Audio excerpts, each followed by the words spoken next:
Hello everyone, welcome to Legal Narrative. IBPS SO का admit card आ गया है। एडमिट कार्ड आने के साथ में आपकी जो हृदय गति है वो बढ़ चुकी है।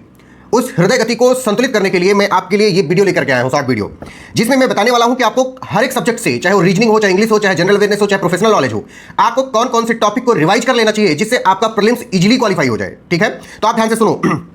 सबसे पहले हमने जो ये ऑर्डर बनाया हुआ है इस पूरी लिस्ट में, ये डिसेंडिंग ऑर्डर ऑफ इंपॉर्टेंस है। आपको मतलब जो सबसे ऊपर लिखा हुआ है सबसे ज्यादा इंपॉर्टेंट है, जो सबसे नीचे लिखा हुआ है सबसे कम इंपॉर्टेंट है, इस तरीके से है। तो सबसे पहले रीजनिंग में सबसे इंपॉर्टेंट है पजल। लेकिन कभी भी एग्जामिनेशन में पजल सॉल्व करने की कोशिश मत कर देना, क्योंकि तुम जर्नलिस्ट नहीं हो। जर्नलिस्ट ज्यादा होशियार होते हैं और उनको महारथी होते हैं पजल सॉल्व करने में। तो आप क्या करोगे, इसको सबसे लास्ट में सॉल्व करोगे। कौन कौन सा करोगे? सिलॉग्स करोगे, इनइक्वालिटी करोगे, quadratic equation, input output, coding decoding, seating arrangement भी टफ होता है, इसको भी पजल के ठीक पहले करोगे। Direction sense, number letter series, statement assumption, calendar और अदर टॉपिक भी आईबीपीएस एसओ पूछ सकता है। ऐसा क्यों कह रहा हूं? क्योंकि आपको सिर्फ सेक्शनल कट ऑफ क्लियर करने पर फोकस करना चाहिए और जनरल की कट ऑफ और ये मैंने अपने सिर के ऊपर लिख दिया, आप देख लो। अब बता दिए इंग्लिश में क्या क्या पढ़ना है। इंग्लिश में कॉम्प्रिहेंशन सबसे इंपॉर्टेंट है, cloze test, para jumble, error detection, narration और ग्रामर मोस्ट इंपॉर्टेंट है।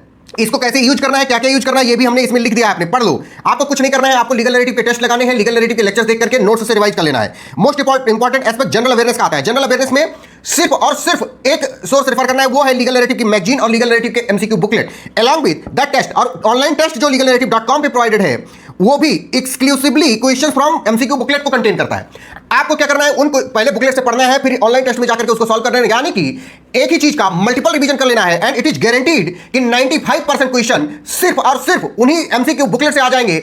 अगर वो नहीं आते हैं तो आप क्या करना, आकर के इस वीडियो के कमेंट सेक्शन में गाली देके चले जाना। ओके, फिर आता है अपना प्रोफेशनल नॉलेज। प्रोफेशनल नॉलेज में मैंने 22 एक्ट को लिख दिया। इन्हीं 22 एक्ट में से ये लिखा हुआ है कि the above mentioned 22 acts law should be your first priority. इसके बाद में क्या करना है, लेक्चर देखना है, नोट्स देखना है एमसीक्यू बुकलेट से और ऑनलाइन टेस्ट। एमसीक्यू बुकलेट इसकी भी बना दी है 50 लॉज की, लेकिन आपको 22 लॉज को प्रायोरिटी देना है। उसके बाद में अगर आपके पास टाइम बचता है तो आप क्या करोगे, और लॉ को पढ़ लोगे। सबका ऑनलाइन मॉक टेस्ट, सबका एमसीक्यू बुकलेट, सबका नोट, सब कुछ अवेलेबल करा दिया गया है। ओके, आपका सिंगल मोटो होना चाहिए कि पहले इस पूरी लिस्ट में प्रोवाइड की हुई सारी चीज का आप पहले रिवीजन कर लोगे, उसके बाद में कोई भी चीज आगे पढ़ने जाओगे। क्यों? क्योंकि इसमें लिखी हुई चीज का रिवीजन करना आपको ऑटोमेटिकली प्रीलिम्स क्वालीफाई करा देगा। आपको क्या करना चाहिए, revise, practise MCQs, take test, analyse mistakes and revise again. सिर्फ ये आपका फॉर्मूला होना चाहिए। ओके, इसी नोट के साथ thank you so much, bye bye, best of luck.